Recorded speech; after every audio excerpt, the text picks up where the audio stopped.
Okay, rate laws and order of reaction. Just to give you a heads up, the typed words in this video are actually already prepared for you in a handout under additional resources on our notebook. So if you'd like to just print off that sheet and then add to it, feel free. Or you can copy this down as we go. There will be a few tables throughout the examples, and so it could save you some time to print the sheet. All right, so previously we've learned from collision theory that increasing the concentration increases the frequency of collisions and thereby increases the rate. Today, this lesson is about quantifying how the changes in concentration of the reactants affect the rate. To do so, we write a rate law equation. So we'll need to know what our reactants are, and in order to write the rate law equation, we're building on the fact that the rate is directly proportional to the changes in concentrations of the reactants. You'll notice capital A and capital B. Now, I've raised those concentrations to some exponents, m and n. Now, I purposely chose letters that are different than lowercase a and lowercase b, which are the balancing coefficients, because I'd like you to be aware that these exponents in the rate law are not related to the coefficients in the balanced equation. So when we change a proportionality statement into an equation, we introduce an equal sign and a constant. And so we have the general form of the rate law equation. So this will be an important starting point for you in the problems below. So this is the general formula of the rate law equation. K is the rate constant, and m and n are exponents, and you'll see that they indicate the sensitivity of the rate to changes in the concentrations of those reactants. The exponents are also referred to as the order of the reaction. So you'll see some examples of that later. We're going to use rate law data in this lesson to determine the exponents and the value of K. Now, graphical analysis is another way to figure this out, but this lesson focuses on manipulating the rate law data in order to determine the rate law equation. Okay, so example 1 here, we're determining the exponents of the rate law. So you can see that the reaction has been provided, and now there's rate law data. So to understand this table, the reaction was originally run in trial number 1 with 0.1 moles per liter of the reactant. And the initial rate was measured to be 2.2 times 10 to the negative 6 moles per liter per second. So trial 1 ran with this concentration and produced this initial rate. Trial 2 ran with this initial concentration and produced this rate. Trial 3 started with 0.3 moles per liter and produced this rate. And so this is the rate law data that has been collected, and we can use that to determine the rate law equation. So we begin with the general formula of the rate law equation. So R equals K times the concentration of the reactant, which is SO2Cl2 gas, and we'll raise that to some exponent, m. All right, so now there's a quick way to figure this out, and there's a longer way to write it out and figure it out. I'll show you the quick way first. If that makes sense, then maybe you stick with that. So I'm looking to see how the concentration changes moving from trial 1 to trial 2. And I realize that that has been doubled. The concentration has been doubled. Then I look to see how the rate has changed. And I realize that that rate has doubled. So doubling the concentration of the reactant doubled the rate. So how could I express that in an equation? Well, 2 to the m equals 2. So this 2 here is this one right here, and this 2 here, how the rate was affected, is this one here. And so now I go ahead and solve this exponential equation by rewriting the number 2 here as a power with a base of 2. When the bases are equal, the exponents are equal. So therefore, m equals 1. And I'm able to now write the rate law equation without the letter M, I'm going to substitute a 1 there, and really because it's a 1, I don't need to show the 1. Now, did I have to choose trials 1 and 2? No, I could have chosen trials 1 and 3. If I had, right, from 1 to 3, that's tripling, right? 0.1 times 3 is 0.3. And you would have noticed that the rate also triples. So if you were working out that equation, it would have been 3 to the m equals 3. And you still would have ended up with m equals 1. So you should be able to solve for that exponent choosing different trials. Okay, when there are 2 reactants, you'll have to be more selective in which trials you choose, but when there's only 1 reactant, you'll see there's multiple options. Okay, so if that didn't quite make sense to you, then perhaps you try the longer way. So I'm going to take that general form of the rate law equation and take trial 2, so R2, and copy out this rate law equation. And I'm going to divide by the rate, same rate law equation, but this time for trial 1. So you'll notice as I substitute that the rate for trial 2 is 4.4 times 10 to the negative 6, and the rate for trial 1 is 2.2 times 10 to the negative 6. The k's are going to cancel. The concentration for trial 2 of the reactant was 0.2 to the m, and the concentration for trial 1 was 0.1. So what I'm really doing is dividing, as you can see, the rates and dividing the bases here. So I'm applying the idea that if you have a to the m over b to the m, that's the same as a over b to the m. So I've done 0.2 divided by 0.1 to get the 2. And then I can realize that now that since the bases are equal, the exponents are equal, m equals 1. Okay, so either straight to 2 to the m equals 2 and you solve for m equals 1, or you can work it out like this. Now, once you know the value of the exponent, then we need to calculate k. So I'll continue over here to calculate k. So choose any trial. So for example, trial 1's data. Choose any trial, and we want to isolate k. So in order to isolate k in this equation, it'll be the rate divided by the concentration of that reactant raised to the exponent 1. And now I substitute trial 1 data. So 2.2 times 10 to the negative 6 divided by 0.1. I'll keep my units on the side here. Moles per liter per second divided by the concentration to the exponent 1 is moles per liter. And so we have 2.2 times 10 to the negative 5, and if you look at your units, the moles per liter will cancel and we're left with seconds to the negative 1. And so now we know the value of k. And so we can finally state the complete rate law equation, where k equals 2.2 times 10 to the negative 5 seconds to the negative 1 multiplied by the concentration of the SO2Cl2 raised to the exponent 1. Now this rate law equation can now be used to determine the rate for any initial concentration of the reactant. So that's why this becomes useful, or that's how this becomes useful. Okay, so let's try the same thing again, except now you'll see this is a little bit more complicated. Now there are 6 trials. Great, lots of data to choose from, and 2 reactants. So we begin with the general form of the rate law equation, R equals K. Now for each reactant, I need an exponent, so M and N.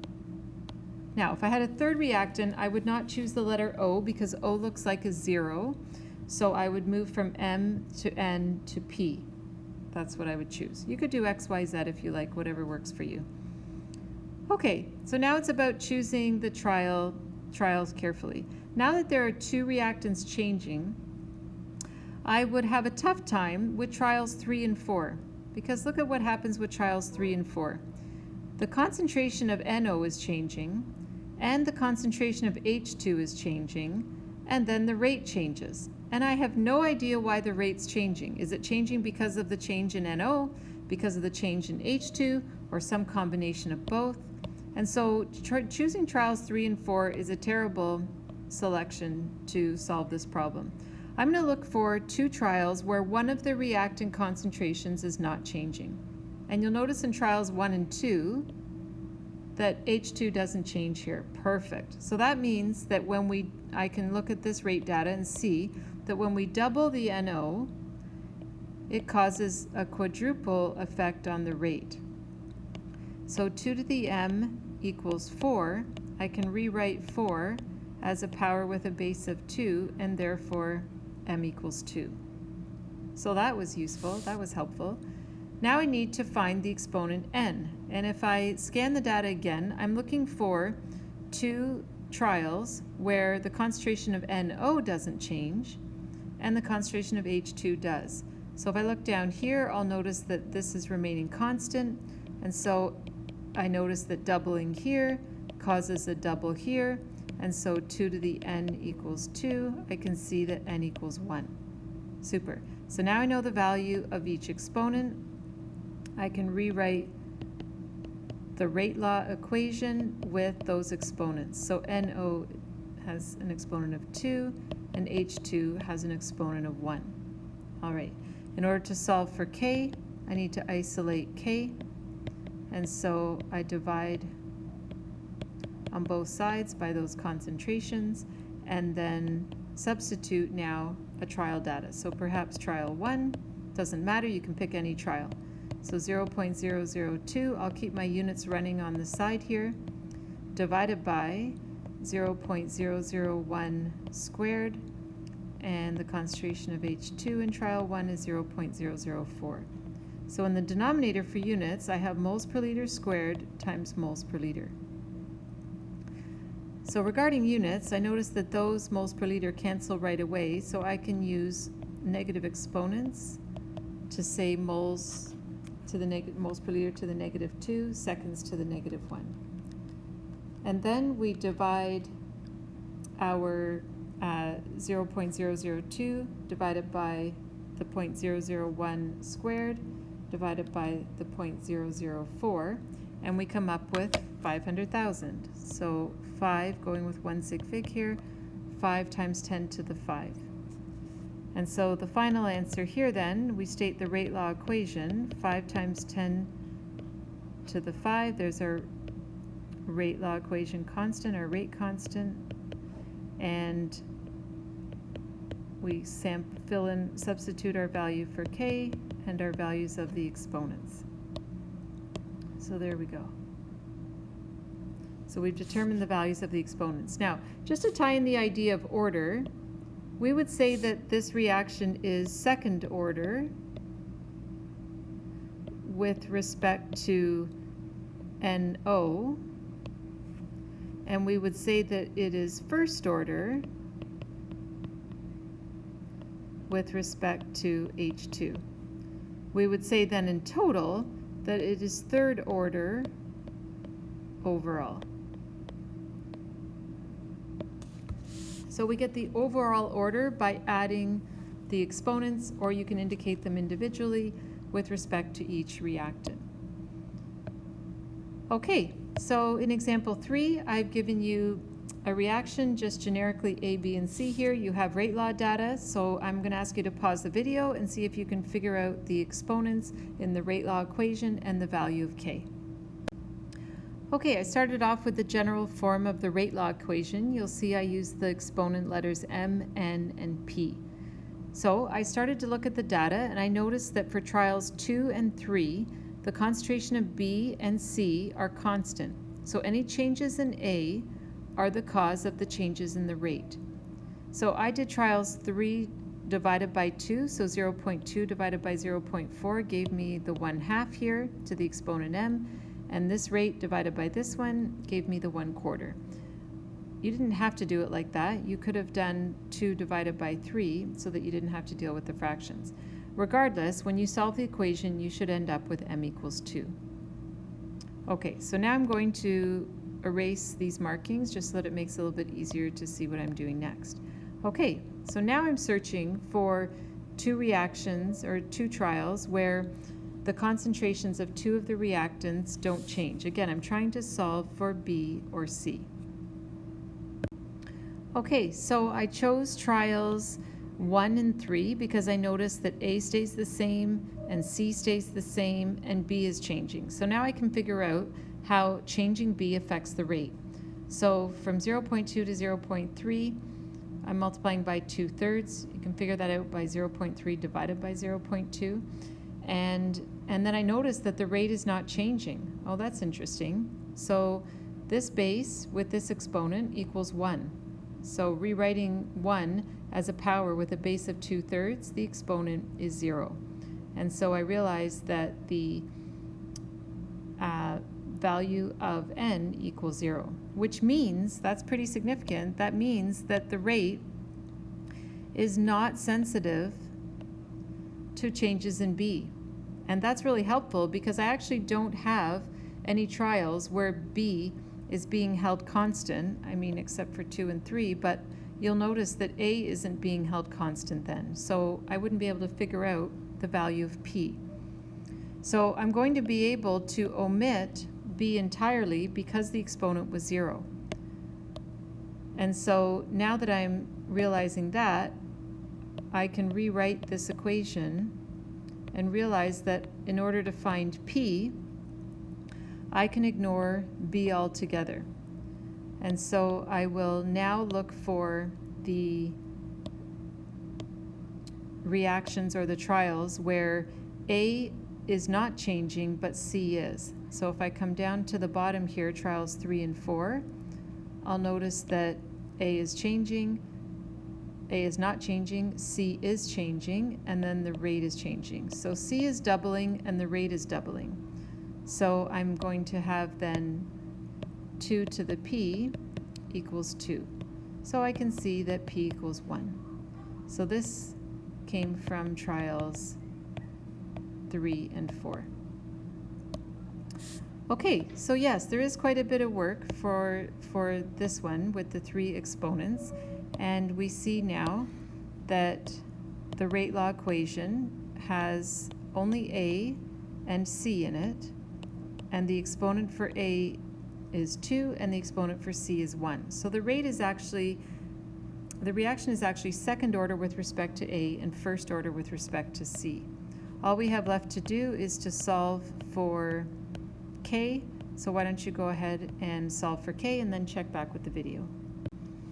Okay, I substituted trial 1's data and found that the value of the rate constant is 3 times 10 to the negative 4. And so I substituted and in for K and wrote out the complete rate law equation. Okay, last example, question 4. We're not given the rate law data, but we are given the rate law equation, and we're asked to predict what the effect on the rate will be if A is doubled while C is held constant. So I'm going to suggest to you that if you were to change A by doubling this concentration, and C is held constant, so we're not going to change C. So notice that we have doubled A. Apply this exponent to the concentration of A and the doubling feature. And you'll see that I pull out that 2 squared, and then I still have K times the concentration of A squared times the concentration of C. And you'll notice now that 2 squared is 4, so 4 times K times the concentration of A squared times C. What I'm really showing is that this new rate, this R2, this new rate, is really 4 times the original rate law equation, which I'll call rate 1. And so we're saying that the new rate is 4 times the initial rate. So what's the effect on the rate? The rate has increased by a factor of 4, or it has quadrupled. So how does that work? Let's try it again. What is the effect on rate if C is doubled while A is held constant? Okay, well, I'll take my original equation, except c is going to be doubled. So I'll put the factor of 2 in there besides c. Oops, sorry, that wasn't an exponent of 1. There, I need to leave that as an exponent of 1. So now that exponent of 1 will apply to the 2. And as I pull that out front, I have 2 to the exponent 1 times k times the concentration of A squared times c, and I can see that I have essentially doubled the original rate. And so this rate has increased by a factor of 2. Okay, we'll practice a few more of these in class, but just to give you an idea of how to approach that. That's it.